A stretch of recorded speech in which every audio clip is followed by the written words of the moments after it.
easiest, foolproof seitan chicken. All right, there's 1.5 million ways to make seitan out there, and probably half of them are good, and the other half take a lot of work to do. This one is super simple, foolproof, anybody can do it, and it comes out really, really nice. It takes a total of about an hour, so no big deal. And that includes the prep that we're doing right now and all my talking.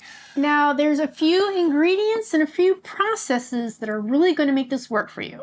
And the first ingredient is vital wheat gluten that we forgot to get out. Let me go get that.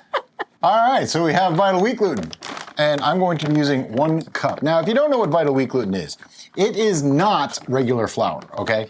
It is literally flour, like white wheat flour, that has all of the carbohydrates removed, all the starches removed. So it's just basically the gluten, the protein of the flour, which is protein, right? That's what we make this stuff out of. I'm using 1 cup. I didn't get a full cup the first time. Now it's a cup. I'm doing this in a glass bowl so you can see how everything comes together. I have used numerous ways and methods and tools to do this. I found a soup spoon. Metal soup spoon works best. You'll see why in a minute. Okay, next ingredient is nutritional yeast. We keep ours in a mason jar with the old, shaky cheese style lid. And I need about 1/4 cup. You're gonna notice I'm not measuring anything. I make this every other day, and I pretty much do it by eye, but I know what the measurements are. So it's about 1/4 cup of nutritional yeast. Is the world gonna come to an end if you put in an extra 1/2 teaspoon? No, of course not. Next ingredient, I want to start mixing up my wet. Believe it or not, I do it in this order all the time, and there's a good reason. We have better than bouillon, no chicken, okay? This is really going to help create that chicken flavor in this meatless product. Right, now this is your salt and this is your flavoring. It really does taste like chicken, even though there's no chicken in this. This is a vegan product, okay? I'm using about 1 teaspoon of that. I put it into hot water. See, using my head. I will have all the ingredients, their amounts, and links to them in the description below. And when you mix this up, you just created chicken broth. No chicken broth, actually, but close enough.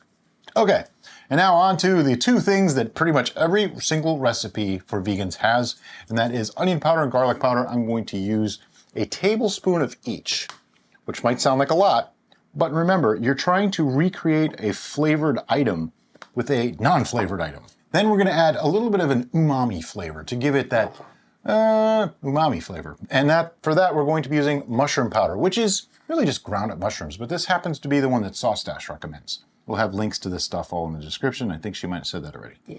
And I'm using 1/2 to 1 teaspoon.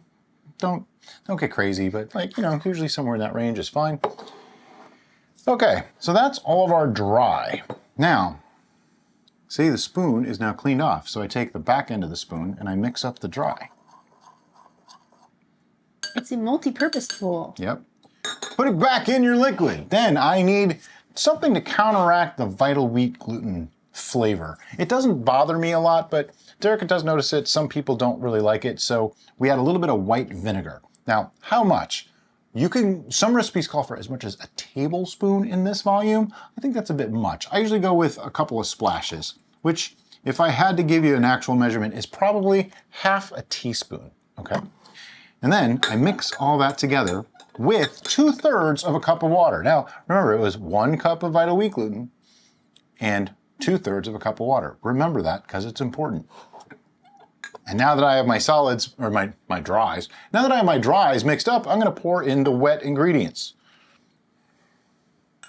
Make sure you get it all because it tends to gloop. Alrighty, and then we mix.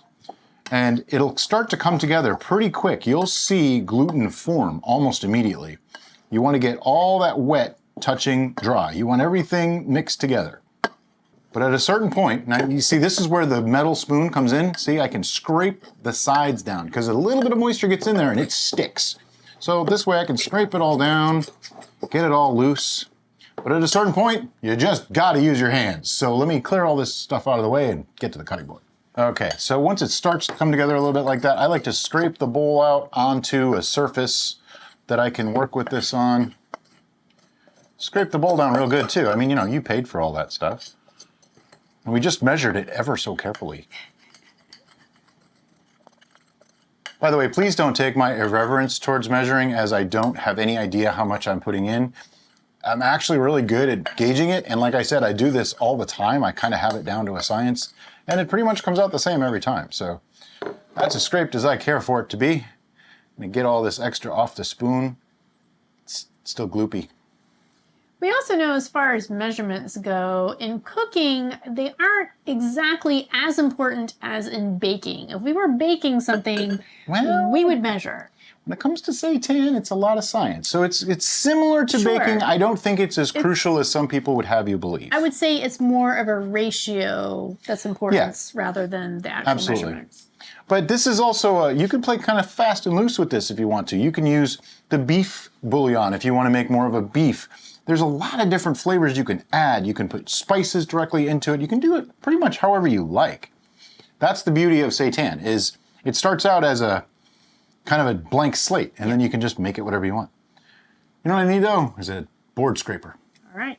Scraper! Okay, so what I want to do is get all that off the board, because like I said, you paid for it. I'd rather it be in my seitan than just stuck to a board that gets cleaned up and thrown away. So I'm going to try to get as much on there as I can. The seitan itself is pretty soft. It's moist, okay, but it's not like super sticky. That is one big thing that's nice about kneading this versus, say, a pasta dough or a bread dough, is it gets stiff very quickly. So you don't really have, like, there's not as much stuck to my hands. I do like to do this though and get as much off as I can, because you know, you paid for it. And I'm kneading this just for a couple of minutes, nothing too fancy. This is supposed to be a chickeny like thing, like think like a think like a pounded out chicken cutlet. That's kind of what this comes out having the texture of, though it looks more like a regular piece of like chicken breast or something. And I'm just giving this a good knead. You can see it's all incorporated now. Looks pretty good. What I like to do to make sure is I start doing this. I like pull it and see how it makes like the skin over the top. That's how you know you're ready to go. So this recipe makes 2 servings, 2 chicken cutlets, if you want to look at it that way. So I'm just gonna cut it in half and form these guys up. I mean, I'm not gonna make them look like chicken cutlets. That's just silly, you know? I just want to make a shape that I can work with. So I'm just doing that, and maybe take these edges back a little bit so that it works for me. Flatten it down on the board a little bit, beat it up, you know, have fun with it. There we go. I'm just gonna do the same to this guy. If you have frustrations, now's the time, you know? You wanna make it semi-flat and thin. See how this one's thick? You wanna thin it out. It does have a tendency to want to, like watch, if I drop it, goes right back. Has a tendency to do that. You can let it rest for like 15 or 20 minutes and you can stretch it easier. I don't tend to worry about it. I just keep working it a little bit. It's kind of like, you know, when you're a kid playing with Play-Doh, you know, along those lines. And then once you get it where you're happy with it like that, mash it into the board a little bit so that it's flat on the bottom. See? Because look at this, see? And now it's more flat. Now we're ready to cook them. Now this is where this recipe gets a little bit different. I like to use a steamer basket, the bamboo style, to cook this with. But this is 3 pieces. I don't need this piece. So I also have some parchment paper. But as you can see, my parchment paper is far too big for inside there. And I like to use parchment paper. I don't know if this stuff will stick or not. I haven't actually tried it without it. I'm a little afraid. I don't want to ruin a whole batch, you know? So I fold it in half, fold it in half again. You ever make like snowflakes when you were a kid? Yeah, that's what we're doing here. I fold it in half again like this. Learned this from Alton Brown. I actually met him once. People say I'm very much like him. I take that as a huge compliment. Okay, what I do, hold it over about the middle, and then make sure when I cut it, it cuts close to the edge. But what? But wait, there's more. Then this is where you really have to get your snowflake skills out. And I cut little like triangles out.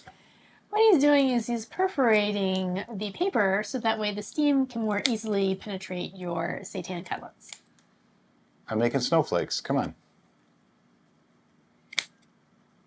I usually just do a couple, like 5, If you do 4, I won't be offended. If you do 7, you know, it's probably too many.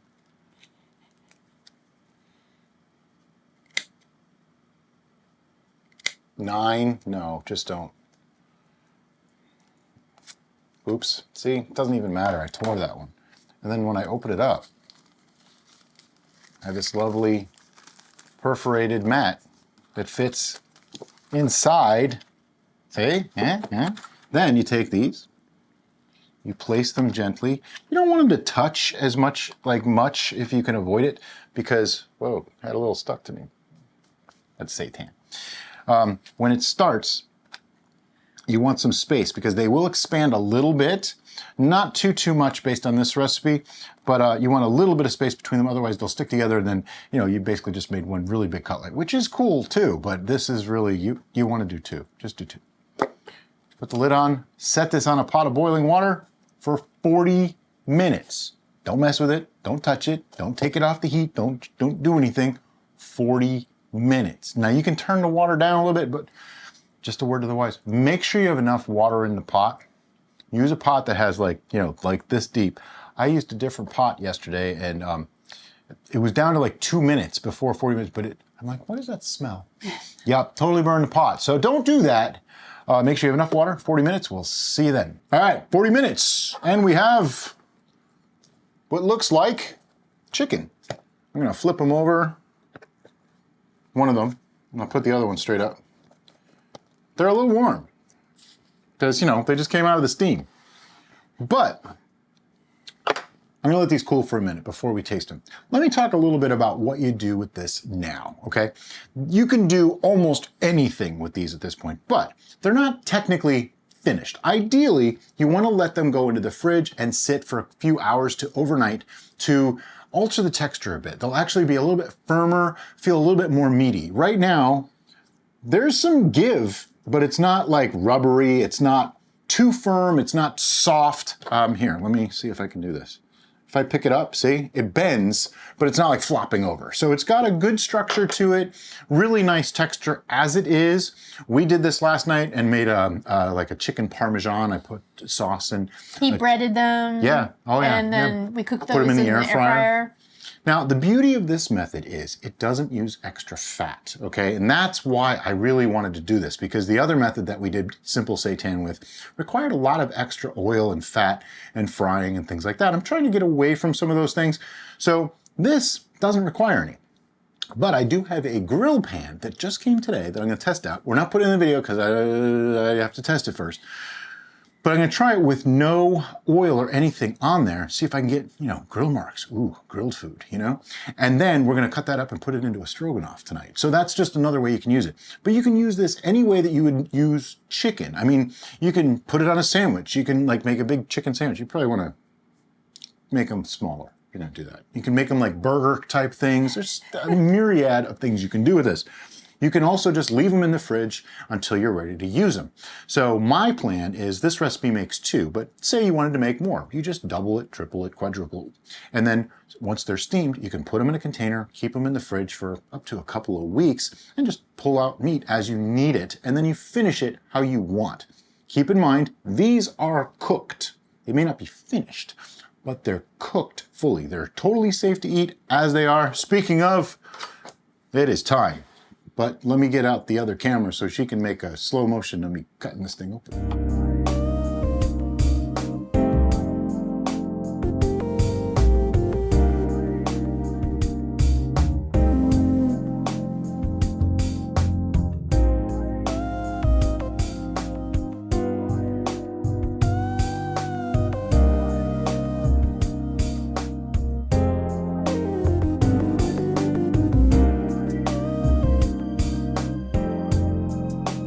All right, choose your weapon. So, see, it's got a good texture. There's a little bit of air gaps in there. That doesn't bother me so much. The steaming will do that, but very much like a pounded chicken cutlet. Keep in mind, most seitan does not taste good eating it naked. This does. Very chicken reminiscent. Easily a great replacement. Super simple, ready in an hour. Fantastic. The problem is I could eat all of this, like right now.